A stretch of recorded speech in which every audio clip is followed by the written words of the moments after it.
all guys, yan, nakapag-prepare na ako sa work ko. Yan. Ngayon lang ulit ako nakapag-vlog. Yan, nice meeting you ulit mga guys. At sana samahan niyo ako sa mamaya sa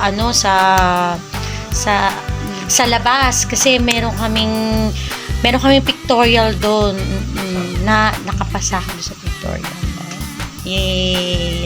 Very happy ako ngayon. Mga tulog pa nandito. Kaya medyo matahimik pa ako. Kailangan mo naman bulong-bulong tayo. Tulog pa mga babies natin. Yan. So, ayun na nga guys. Mamaya ulit.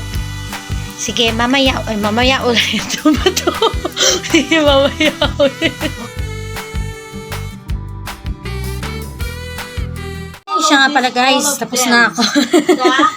Tapos na ako mag-live. Ayan, napagod ako, grabe. Grabe yung bonggang-bonggang aking setup. Okay, so next is... Gusto nyo makita guys, yung mga setup ko. Ayan, yan ang lahat ng nakasetup ako. Ayan, pasensya na guys ha. Ayan, nakakatapos ko rin uminom ng kape. Ayan. Kada madaling araw ako nagtatrabaho. Tapos, natatapos ako minsan 11:30, ganyan. Pero minsan nag-extend ako 12. Yun na nga. Carry bells pa. Mamaya mag-ano ako. Maggagala ako. Kailangan ko mag-photoshoot, tsaka mag-video reels. Kasi yun ang requirement sa amin ngayon.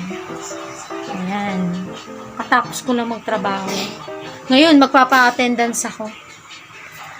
Ay, kailangan ko magpasa ng attendance. Araw-araw yung ganun lagi. Ayan. Sige guys, mamaya ulit. See ya. Guys, ayan. Magpiprepare na ako sa pagtatrabaho. Sa susunod na lang ulit.